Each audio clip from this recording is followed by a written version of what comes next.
Hey, what's up, Factoids? This is your boy Lex Noel here, alongside with my cosplay buddy Tyler Touchdown. Yo, how you guys doing? And how you been, Tyler? Well, you know me, I've been rather dismal recently.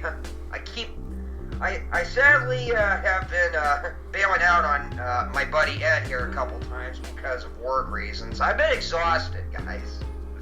Yeah, I think they'll forgive you because we all been exhausted too. Because this is the summer. Everybody's always exhausted because of that big old thing in the sky. Mm-hmm. Yep. You know? Ugh. Oh, yeah. And plus, I need to get off the stupid arguments with some of the people I'm going on. Had some silly kid who actually thinks Disney's doing very good considering they just had the highest grossing movie of all time, and I go, son, you didn't hear the news? It didn't make it to number one. And he goes, oh, little boy, the summer's not done yet. I'm like going, no, Disney just announced they didn't make it to number one. They didn't beat Avatar. I mean, they came close. Who, the Avengers? Yes. Yeah, because they said they were trying to beat that record because like they put the movie back in the movie theaters. I was like, Yeah, and honestly, well, it's 12 million away, and I don't see how it can do it considering most people are moving to other things. Like, for example, it's barely. I mean, Endgame is no longer anywhere near top 10 right now, and Spider-Man Home. Well, I mean, Marvel is still winning with Spider-Man Far From Home right now. yeah, and I just don't know why they made Mysterio like he's gonna help Spider-Man. I was like, yeah, he's gonna help him. Yeah, sure. Well, that didn't bother me too much because let's face it, Quentin Beck is a master of misdirection. Yeah, I know that. Just that, like, we all know how Mysterio is, and we was like, yeah, sure. Yeah, well, and I'm not gonna lie, me and my friend BJ, we're kind of in agreement on this. The misdirection they decided to go with them in this film was an acid trip. Yeah, and I was like, wait a minute, they put in Hydro Man already? Huh. Yeah, I didn't see that coming. I was like, was he supposed to be like the ex-boyfriend of Mary Jane Watson? He was so obsessed with her, he didn't want nobody to be near her. Like, they didn't go that route. Like, okay. Yeah, and well, I mean, for one thing, I'm gonna go ahead and give Marvel credit for getting Mysterio right because he is a hard character to get right. I mean, look, let's go ahead and admit this, Ed. Even the animated TV series we grew up on, they got Mysterio wrong. Yeah, and he was like in 4 or 5 episodes, then all of a sudden he died. Yeah, they did not get him right in the series, in my opinion. Yeah, true. So true. But Well, then again, I mean, that kid kind of I was in that argument with he retracted. I was like going, oh, okay. Yeah, you're right. I don't think they'll make it now. yeah, so other than that, Tyler, we finally are here. We're going to be talking about one of our favorite directors. Yes. Yeah, we've held this off long enough, haven't we? Yeah, because well, here's the story, factoids. I put on Twitter, like this was 3 years ago or 4 years ago, but don't quote me on that, but I put a tweet saying, like, To Live and Die in LA is one of our personal favorite movies, and all of a sudden, I checked back because I got a heart notification. I clicked on it, and it was liked by William Friedkin himself. I was like, my heart just dropped, and when I showed it to Tyler, yeah. I literally just, I mean, I was in the kitchen when I saw this tweet on my phone, and I actually I tripped. I just fell on the floor like going, oh my goodness. No, I'm okay. Well, okay, to be precise, when I looked at this, I tripped on my cat, so that's what happened. Like going, oh crap! Oh my goodness. Yeah. Cats, man. Cats, man.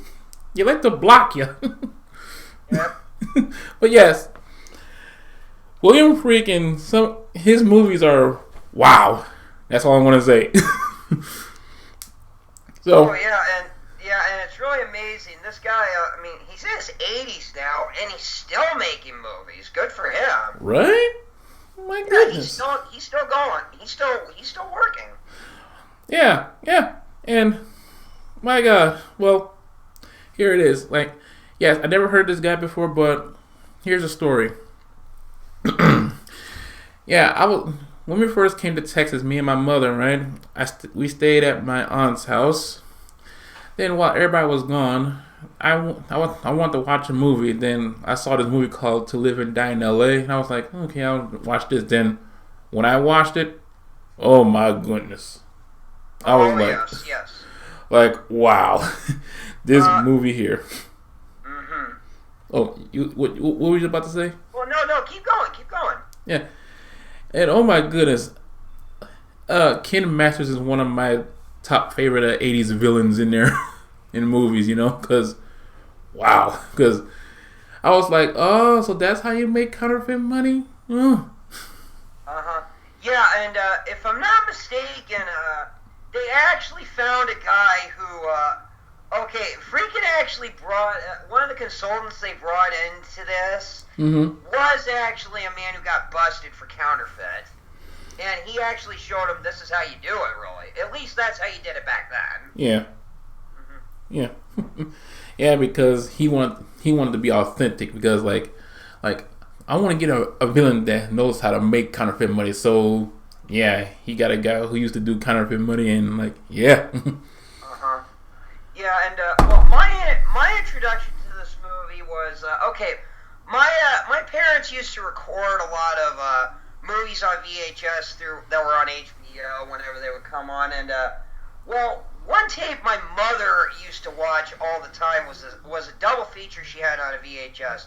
The first one was one murder mystery called Black Widow, I believe. It was it's a murder mystery starring Teresa Russell, if I remember, and then it would go to that one, and then it would go to Live and Die in L.A. on that tape. Yeah, I have that movie too.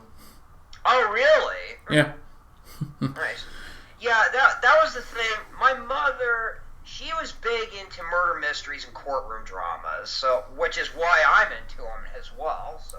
Oh yeah, because every time when I was living with my mother, right? Every time when I wake up, bam, Perry Mason is on. The old Perry Mason.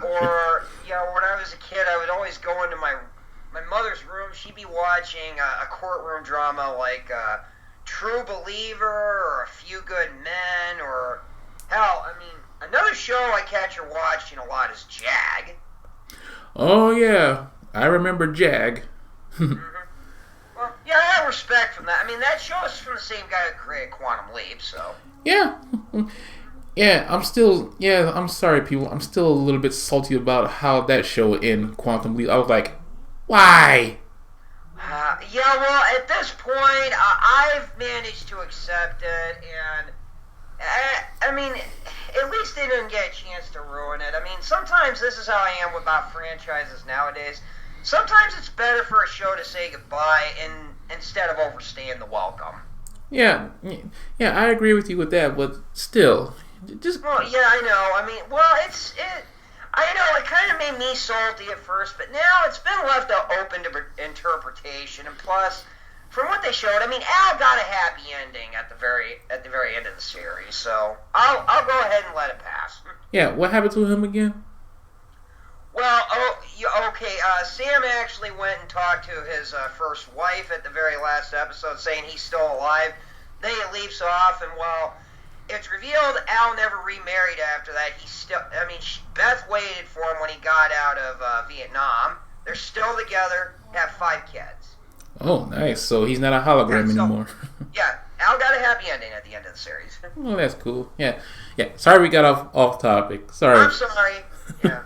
Yeah. So Tyler, tell us, what movie made you a fan of William Friedkin? Well, okay, To Live and Die in L.A. was one of them, but one that actually started getting to my attention was some of his earlier stuff from the 70s. Well, okay, I think I caught Exorcist one night, for starters. Oh yeah, I remember that movie too because my mom watched it all the time. Well, yeah, I mean, I actually finally revisited it again not too long ago. What's your favorite bit from that film? I have to ask. And to let people know, no, it's not the little girl vomiting pea soup, okay? It was the one where she was walking downstairs like a spider, like. Oh yeah, that was when Friedkin actually did an extended version of it a few years later. They added that scene in. Oh yeah, yeah. Yep, yeah, that's a good scene. Mm-hmm. Yeah, it was a good scene and freaked me out too, like, whoop. Well, yeah, well, I'm gonna be different about this. I actually had a talk with a friend of mine about this the other day. Okay, we're kind of in agreement on this. I mean, my favorite scene in this film, particularly, is where nothing scary happens. It's actually the first 10 or 20 minutes that happens with Father Marin at that dig in Iran. Oh yeah. That whole sequence is amazing. I mean, yeah, I looked into this. I mean, well, when Friedkin actually went there to film this, well, he actually stated this in an interview that Iran was controlled by a secular party at the time. Well, unfortunately, this is the same party that Saddam Hussein used to rise to power. Mm-hmm. Well, anyway, they allowed him to film in there on a few conditions. One, he had to hire some local Iranian citizens to be part of the crew for him. He had to show him how to use camera equipment, and the other thing, they asked him if he could teach him how to make fake blood. Yeah, that was one of the demands he got with it. He's like, oh, okay, I'll do it. Anyway, and watching that whole sequence right there, I mean, there's barely any dialogue, and the dialogue that's in there, there's not a single line spoken in English. Right. And, I keep going back and looking at so many things I missed the first time, just how well shot it is.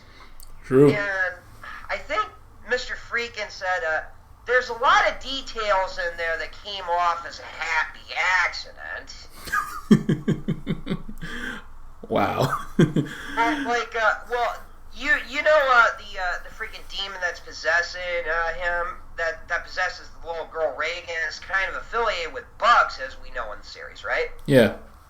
Well, there's this one shot that I couldn't believe that happened. It's the spot where they're actually digging a little relic out of a hole. Marin actually pulls out that Pazuzu relic. Well, if you look very carefully, the moment he takes it out, a bug flies onto his hand, and, well, that's not CG or anything. That actually happened. Yeah, I saw that. Yeah, I actually noticed that, and I think that was just a happy accident. Like, that was probably the best take they got, and they're like, okay, keep that in. You gotta keep that in right there. Yeah. So, yeah, I mean, so like I said, I mean, it's really cool just looking at how all of this happened. I mean, you have to go back and look at so many crazy scenes on this that you're like going, how the hell did that happen? Right? Yeah.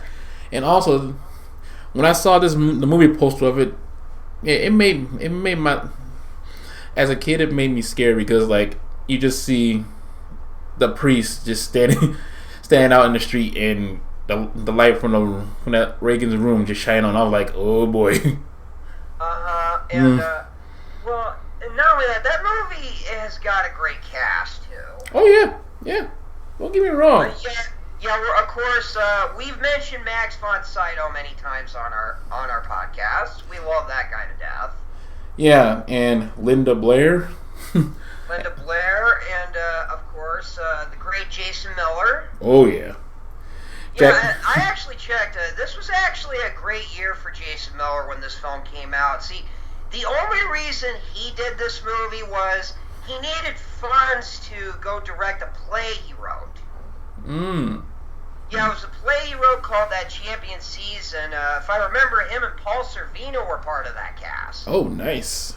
Yes, Paul Sorvino was a Broadway actor at the time, and, well, it was a good year for Jason Miller. Not only did he win a Pulitzer Prize for the play he wrote, he also got an Academy Award nomination for The Exorcist. So yeah, good year for him.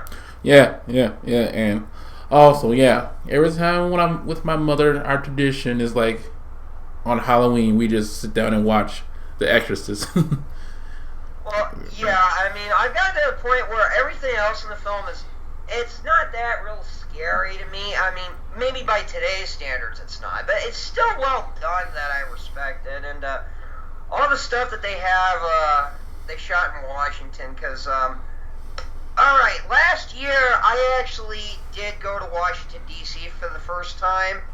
Oh. And, well, I didn't go to see the state capitol or anything, because I was going to KasuCon, which was held at National Harbor, and on the way there from Reagan National Airport, Georgetown, where they filmed most of that stuff, it's on the way. I actually could see a lot of the spots where Friedkin filmed this. Oh, nice.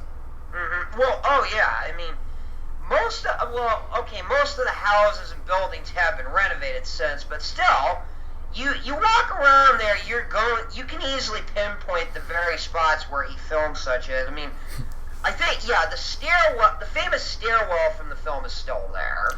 Oh yeah, because I saw pictures of it from friends. They took a picture of it for me. I was like, oh, it's still there. Yeah. I have another friend who actually confirmed this, who actually lives not too far away from there. He took a photo for me. I'm like, yep, still there. Yeah. Oh, and on the subject, I was at my grandmother's house.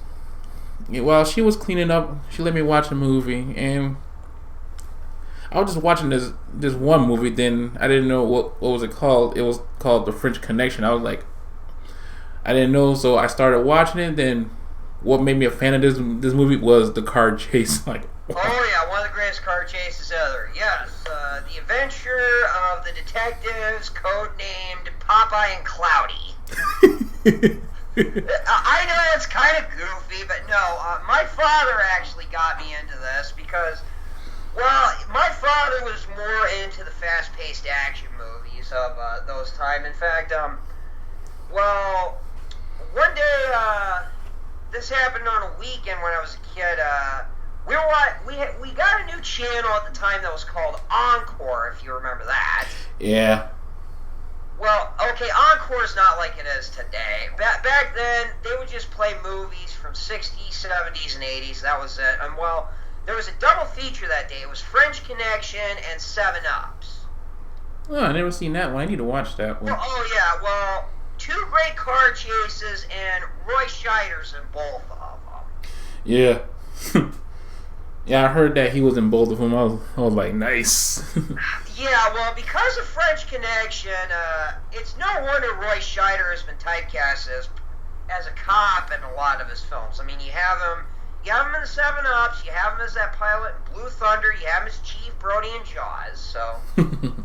Well, it's no wonder he's been typecast as police officer characters. Well, then again, he was so good at it. Right? Yeah. He was a sheriff on Jaws. Was he like a police officer in Blue Thunder?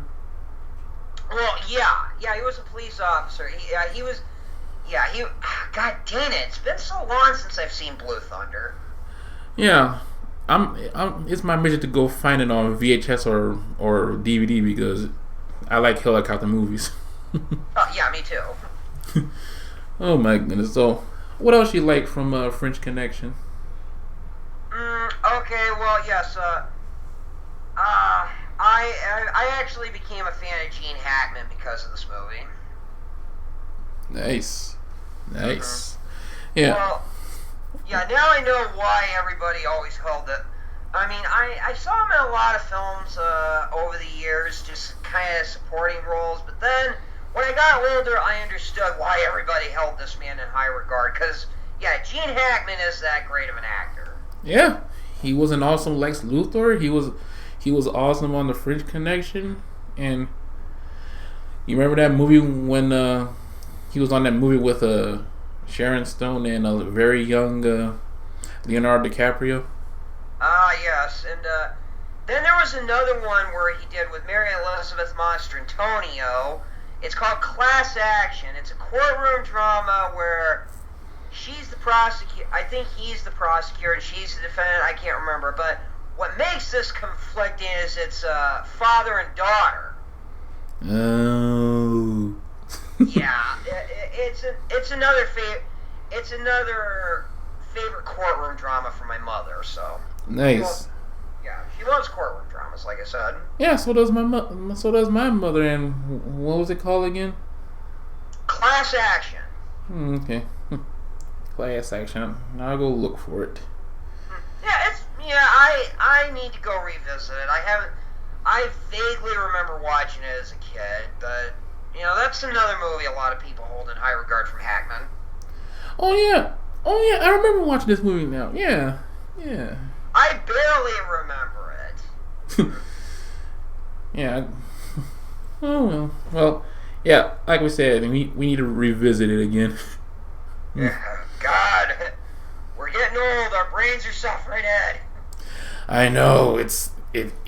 Oh no! And you ever heard of this other movie that he made called Sorcerer? I think I have. Can you describe this one? Yeah, in a small South American town sorry if I botched the name, Porverini. Sorry if I botched it. 4 men on the run from the law and offered a $10 million in legal citizenship if they were to transport a shipment of dangerous, unstable nitroglycerin to an oil well 200 miles away, led by Jackie Scanlon Royshire. The men set off on a hazardous journey during which they must contend with dangerous rocky roads, unstable bridges, and attacks from local guerrillas. The 4 fight for their lives as they struggle to complete their dangerous quest. So, yeah, this movie is all about like these 4 soldiers trying to take this nitroglycerin over to an oil well for $10 million. For $10 million. Yeah, I never heard of it, but yeah. What? Yeah, I'll have to check this one out. Oh yeah, because from the scenes of it, yeah, they go through unstable bridges and try to fight off guerrilla soldiers. Oh, nice. Yeah, they're just. And then there's another movie I found from Friedkin that I've never even seen before. It was a comedic film called Deal of the Century. You ever heard of this one? Deal of the Century. Well, okay, the cast kind of stuck out to me. It stars Chevy Chase, Sigourney Weaver, and another actor who's immortal to us, Gregory Hines. Oh, I heard of it, just never seen it. I'm so sorry. I haven't seen this one either. Yeah, sorry, Mr. Friedkin, I haven't seen this one. So. Yeah, but we're gonna watch it when we find it. Yeah, we'll find it. And also, have you seen the movie called Rampage?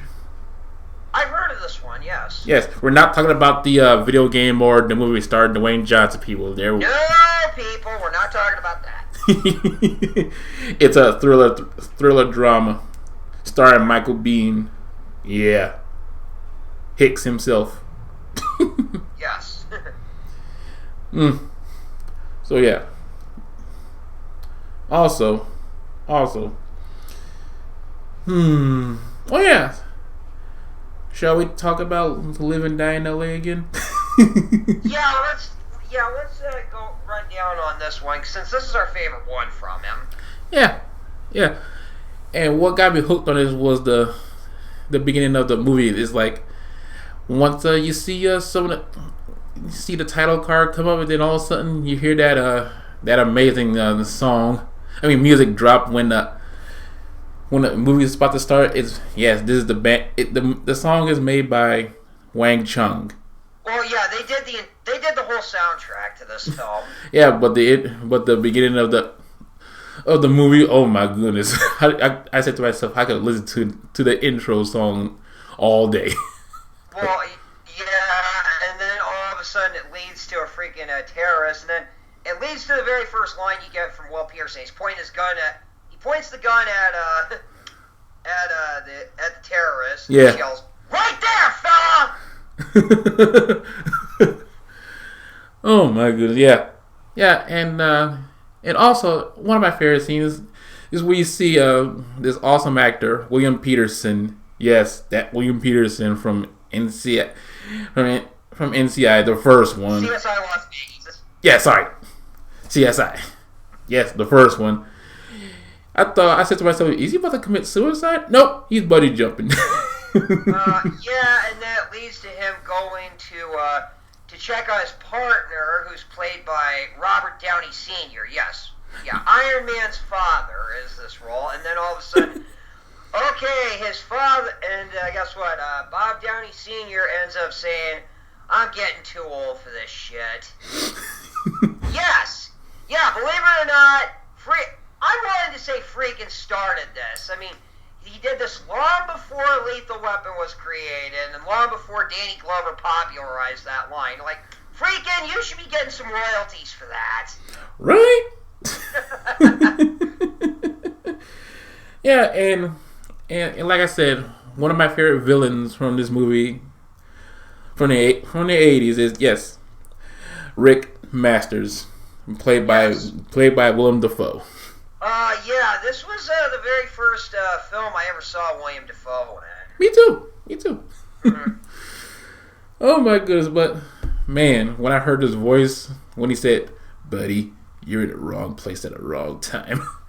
Oh, yeah, that was the first line he spoke, because the first few minutes of him, there's no dialogue spoken. I mean, the very first scene you see him in is just burning a self-portrait of himself. Yeah, I keep asking myself, why does he like to burn his pictures? I mean, okay, I've actually looked into that. See, I think it's because my opinion on that is, I think Rick Masters, I mean, he is a successful artist. He's, well, and of course he does the that's just a front for his counterfeiting business. I think his mindset is, he knows that sooner or later he's going to get it, so he actually just does this as a coping mechanism. At least that's what I think. He just knows, I mean, that's his way of saying, he just does a portrait of himself and then he burns it and watches it burn.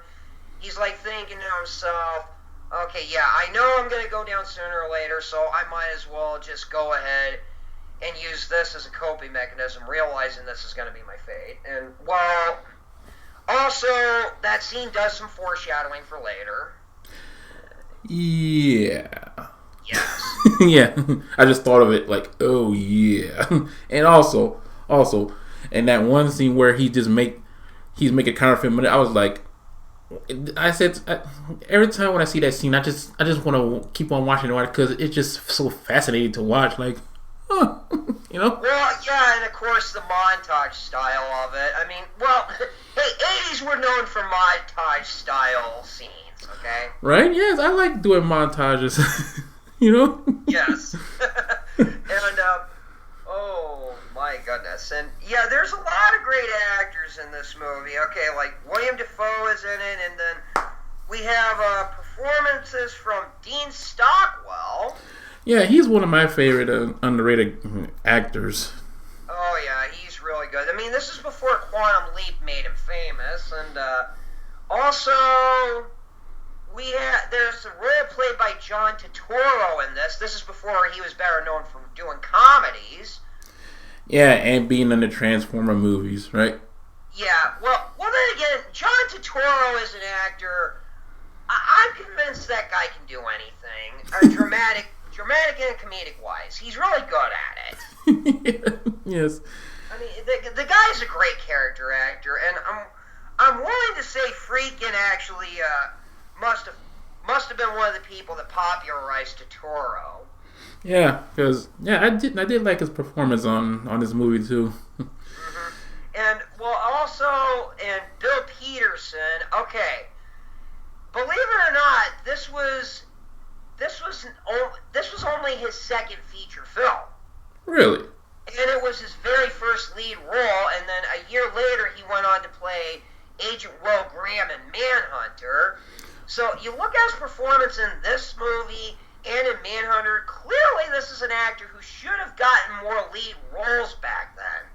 Yeah, because he knows how to hold his own on this movie. Because I like that chase scene that he did too when he was trying to chase some goons on foot. I was like, man, he could gun it. Oh yeah, and plus, I mean, his character, Richard Chase. Boy, this guy is a.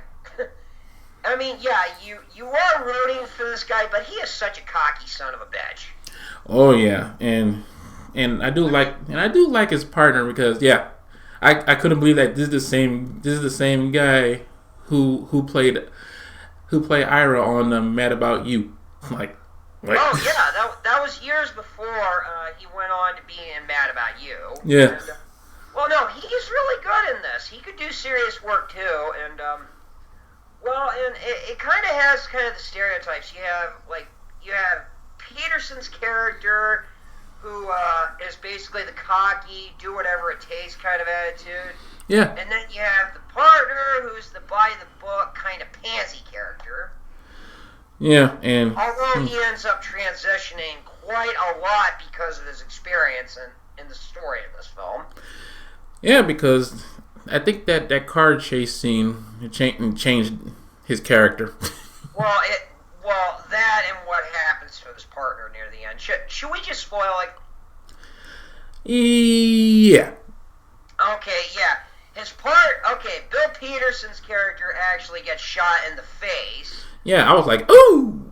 Yeah, like 10 minutes in, and then the partner goes after Rick Masters in this. He gets him. Yeah, he went into that studio that he went in before, but he couldn't get into it because it was locked. Yeah, the one that had the Chinese caricature on the door. Yeah. And once he finally got in, he saw Rick just burning the whole place. Yeah, and that kind of goes with the theme because one of the themes somebody pointed this out to me at one point that they think one of the key themes of this film is vanity. Everybody's obsessed with their own vanity, like vanity in a certain excess. Like Masters is obsessed with his own vanity and his skills as a businessman in counterfeiting. Mm-hmm. While Peterson's character Richard Chase, he's obsessed with his job and his attitude to get it, and how he tempts fate, how he thinks he is just the biggest badass of all. He's always tempting fate every step of the way. Well, there's a little theme. Almost everybody who dies in this movie ends up getting shot in the face. And that's just the undertone of saying that vanity can be destroyed in this world instantly. Yeah. And also, oh yeah, and there's another underrated actor that I like, but God rest his soul, the late great Steve James. He was in this movie too. Oh yeah, I forgot he was in this one too. A lot of people did. And also, Friedkin actually got a lot of shit at the time for actually doing that ending because, back at that time, the main character getting killed in a movie was a no-no. Oh. Well, yeah, they got really mad at him for this. I mean, they kept trying to push him. Well, he did do an alternate ending for when Chase actually lives. Well, it was part of the TV edit where he actually takes a shot in the gut instead. He lives, and, his partner still goes off and gets Masters, but after all the crap they did, it shows them at the very end sequence, they're actually just they're both just alive, and they're in a bunker somewhere in Alaska, because the Secret Service like going, yeah, you screwed up, we're putting you in the worst spot ever. Well, he aired that one time, the studio requested it, the test audience did like it, but guess what? Friedkin said, get that shit out. Yeah, because I like cliffhangers. Like you see after his partner said to Chase's girlfriend at the time, he says his partner said, "You work for me now." Then all of a sudden you see his truck pulling. I was like, what? Oh yeah, and Chase was treating that lady like shit for all the time, and like going, I need money, I have finances, and then, he says one of the most cynical things ever to her. He says, Uncle Sam doesn't care about your finances. If you want bread, go screw a baker. Yeah. Well, anyway, he kept getting Friedkin, he kept getting pressured by putting this for this. I mean, they told him, they begged him to keep that ending in, but he insisted on no because pretty much all of his films focus on the mystery of fate. Yeah. And he just thought in his mind Chase was tempting fate every step of the way, and he thought in his mind, he should just lose right there because. And putting that ending into him just felt superficial. He wanted the whole film, everything he achieved with this, he just wanted to keep it more organic from what he said. Yeah, because it's a mystery. Like, is it really him or is it somebody else? Like, you will never know. Yeah, he kept that in. So, I'm going to say this. Keeping the ending where Chase gets killed at the end, I will say this. If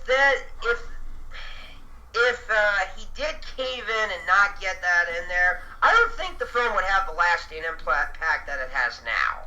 Right, because, yeah. Yeah, I gotta give Friedkin some credit there for actually showing them that, I don't care, I'm keeping this in. Well, then again, this guy won so many Academy Awards before this, I think he had more than enough credibility to tell the studio to go to hell. You go to hell, you die. Oh, God. I'm sorry. No, that was funny. Oh my goodness, but also in this movie, you see a very unknown actor, but she became a very good actress. She became very well known on Frasier, if you know who I'm talking about. Yes, Jane Leaves. Yes. Yeah, her character didn't say nothing through the whole movie, so. Mm-hmm. But she was still good looking in that movie. So like we were saying, To Live and Die in L.A. is still one of our favorite films. It kind of falls under the tropes of all this, the cocky, rebellious cop, the by-the-book cop, the cop that's 2 days away from retirement trope. It has all that in it, but it's still well done. Yeah. And it still sticks out. Another thing that helps is the fact that when Friedkin made this, he decided not to make it in a glamorized version of LA, because this looks like more of a rundown industrial type of it. Yeah, because you've seen a lot of rundown places, industrial places, and ghettos and prisons. Yeah. Ghetto. Yeah, you see a lot of that in LA. Yes, people think LA is such an amazing place to live, but no, this guy said no. I'm gonna show the real LA. Yeah, and good for him, because there wasn't very many films back then that was showing LA exactly how it was. So right. Like for directors out there who wants to break it in a director's seat, don't be ashamed of what you film. If you want to film the real places that you live in or other places you want to film, go ahead. Do you? Yeah. So yeah, just for all the, even though, like I said, he got pressured for not putting the ending in that the studio wanted. So yeah, good for you, Friedkin. Not caving into the studio's demands. So. Right? Yes, like you said, he wants to keep it organic. Mm-hmm. Yeah, until this day, that ending still messes with my head. I was like, is he still alive? Like, did somebody patch him up? No, I watched it a few times already. And I finally did get the Blu-ray where I finally did see that alternate scene. I'm like going, okay, now I understand why he didn't want it in there. Yeah, they showed it on the regular DVD on it too, when I had it. Yep. but yeah, I need to get it on Blu-ray because I know it's much cleaner on there. Oh yeah, it's very clean. Yeah, and besides, I would do anything to listen to Wang Chung's soundtrack on that movie again. Oh yes, and I found myself revisiting Wayne Chun's soundtrack to this. I mean, I ended up becoming a fan of the song Dance Hall Days. I mean, yes, this song was used later in GTA Vice City, for example. Oh yeah, I forgot about that. Yeah. Dance Hall Days. Dun, dun, dun. That one. Yeah, and when they sang the song "To Live and Die in L.A.," they made a music video of them like watching the movie. You know? Yes. I was like, that's cool. Well, we've praised this film more than enough. So, should we move on to a different one? Yeah, I didn't know that he directed Blue Chips. I didn't. Yeah, I found out about that not too long ago.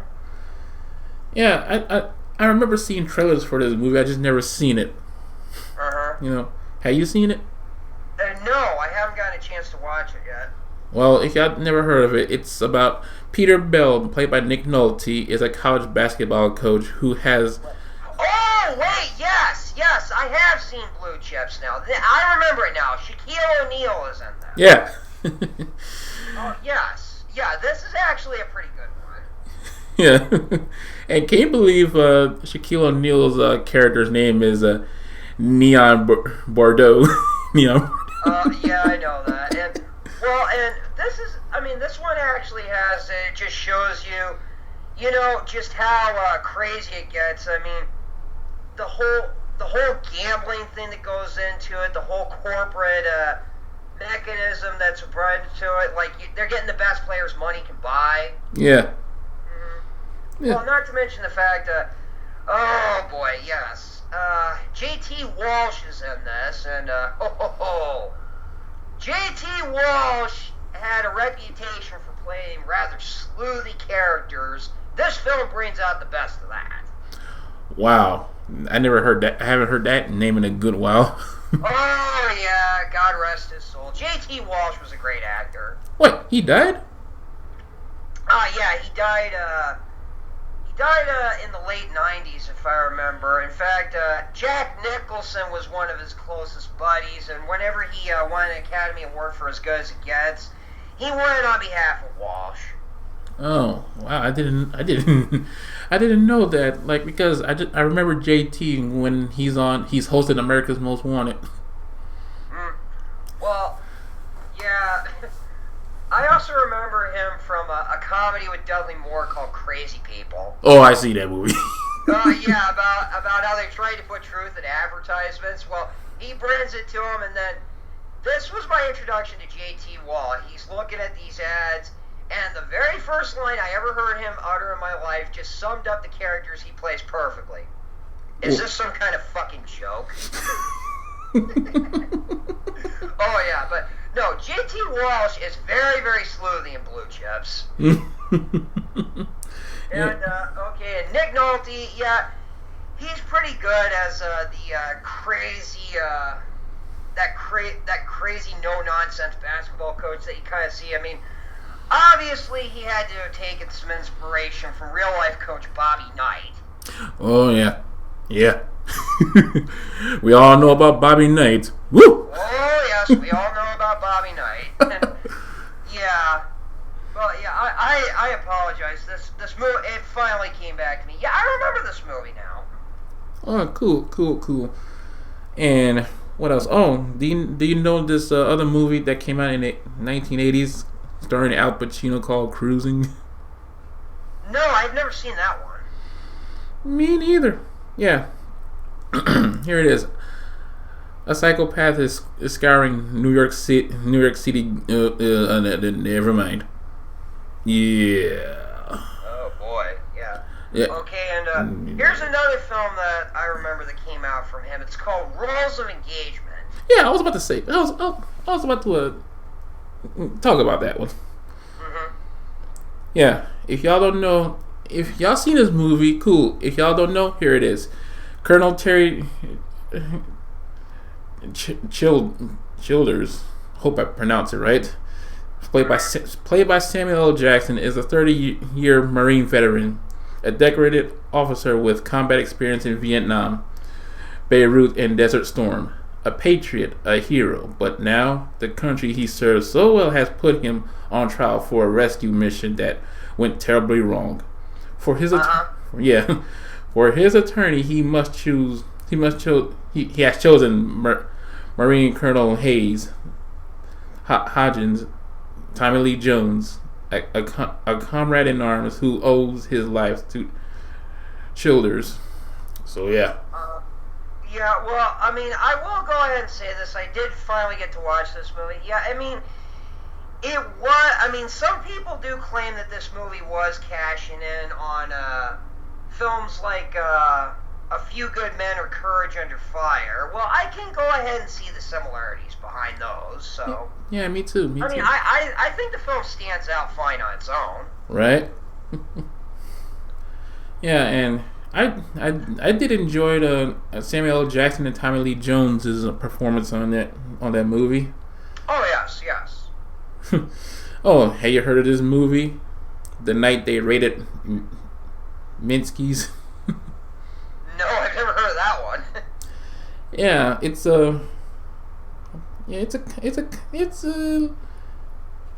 looks like a comedy movie. Yeah, and you spoke of Tommy Lee. This brings me to one of the last films I saw in theaters that was directed by Friedkin. It stars Tommy Lee. It's called The Hunted. Yeah, I've seen that one too. Yeah, Friedkin directed this one, and Benicio del Toro plays a guy that he trained who's gotten so used to killing it's now part of his personality. Now, looking at that, I kind of feel like this is... Well, I mean, somebody made a Rambo comparison, and I can go ahead and say, yeah, there is. I mean, this is a First Blood comparison. However, I think this film captures the tone of Dave Morrell's book more than the original First Blood movie does. Interesting. At least I think so, because, yeah, I mean, this guy, Benicio del Toro's character, he was going through a lot of missions to the point where killings become part of his personality. And, I mean, next time we see him, he's butchering just hunters out in the outskirts of Washington State. Wow. It's a pretty crazy movie. Looks like I gotta check this movie out. Oh, yeah, The Hunted. That's actually a pretty good one. I do recommend you check that one out. Cool. So, yeah. And, also, I was looking into a lot of TV work that Friedkin did. I mean, believe it or not, he directed a Tales from the Crypt episode. Yeah, I saw that. I was like, wow. Yeah, On a Dead Man's Chest. I remember this one. Oh, me too. I remember that one too. Yeah, this came out during, I think it was the second to last season. I mean, that season was famous for that first-person perspective episode that Robert Zemeckis did with a guy who went through plastic surgery to make himself look like Humphrey Bogart. Yeah, that's the episode that season was most famous for. But yeah, I remember this one, On a Dead Man's Chest. This actually came, I think it was somewhere midway through the season. They premiered 3 episodes back-to-back one night, and this was one of them. This and another one called This'll Kill Ya. I can't remember what the third one was called. Okay. So, yeah. And I think... So, tell us about Dead Man's Chest for the people out there. It's been a long time. I can't remember which one it was. I need to go back and revisit this episode. I am so behind on it. I just remember the name of the title. It was kind of murder... I think that was the thing these episodes has. It was murder mysteries and, common thing is cruel people getting punished at the end of it.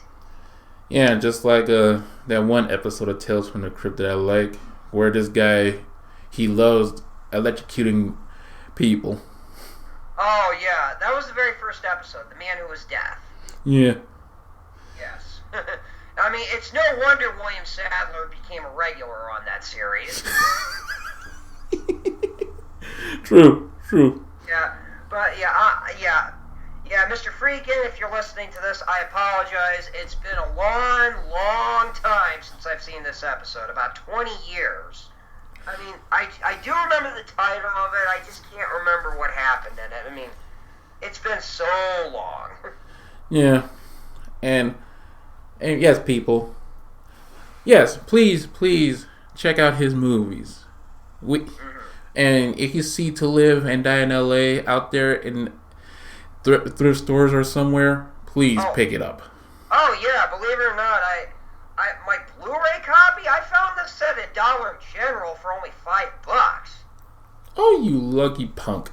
I know. I mean, this Blu-ray, it has all the features on this. It has commentary from Friedkin. It has the alternate ending, like I said. It has more of a looseless audio. It has a photo gallery in it. I'm like going, $5? This is a steal. Right. Then again, I find a lot of interesting shit. I even found, the same day I found this Blu-ray of To Live and Die in L.A., I found a Harryhausen collector's edition of The Seventh Voyage of Sinbad. Ooh, nice. Yes, I love Harryhausen movies. Oh, and the episode that William Friedkin did for Tales from the Crypt on Dead Man's Chest, it's about this rock star's new tattoo comes to life. Yes, that's the one. That's the one. Yes. God dang it! I knew it was in there somewhere. God damn.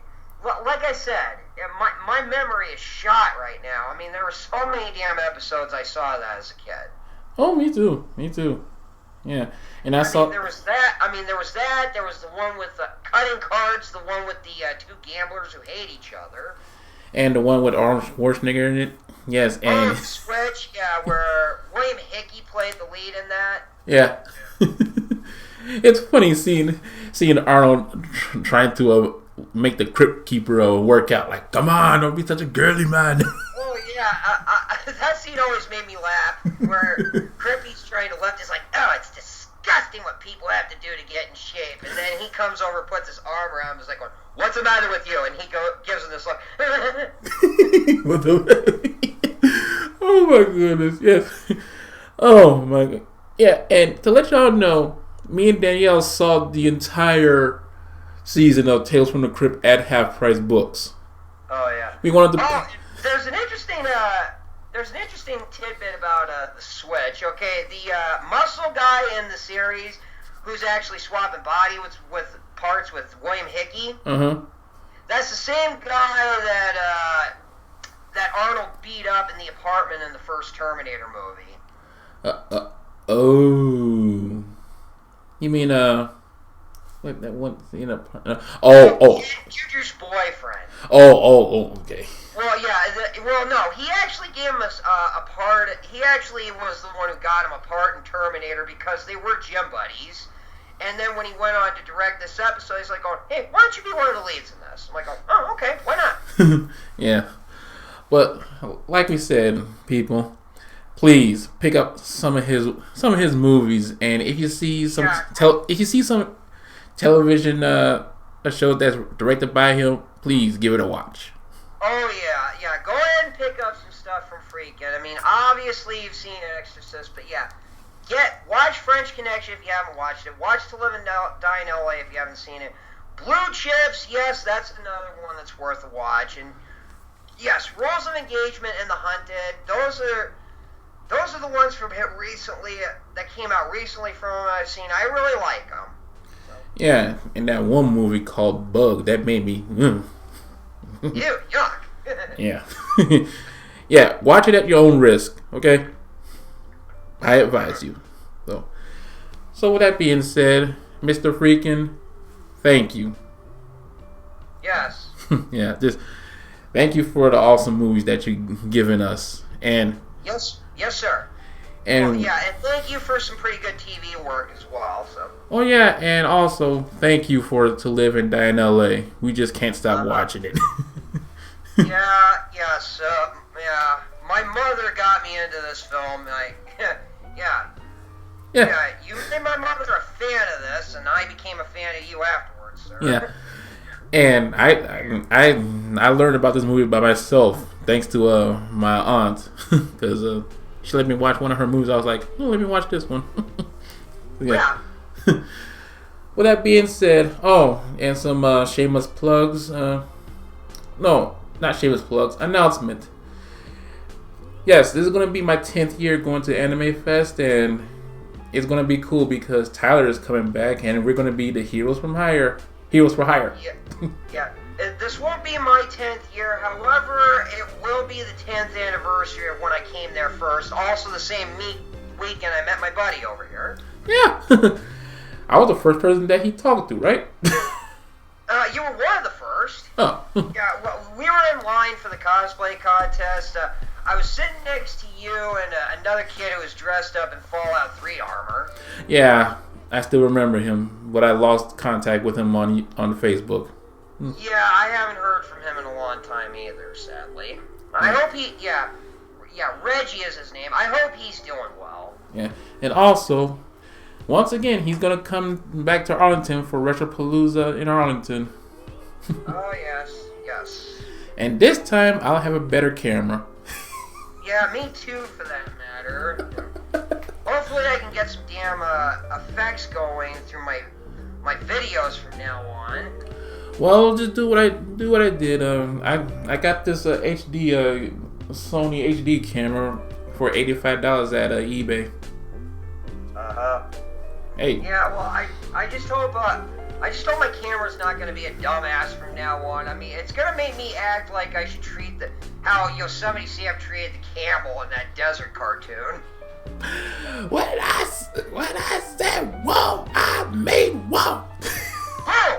When I say giddy up, I mean giddy up. Well, yes. Thank you, Factoids, and to let y'all know, this will be up soon, so just give me time to edit it and everything. But until then, this is your boy Lex Noel with my boy Tyler Touchdown. Because the reason why I'm wrapping it up so quick because he got to go to work. Yeah, sorry people. I wish I could have gone longer today. Yeah, it's alright. But until then, Factoids, thank you and stay classy and stay being awesome. That's right.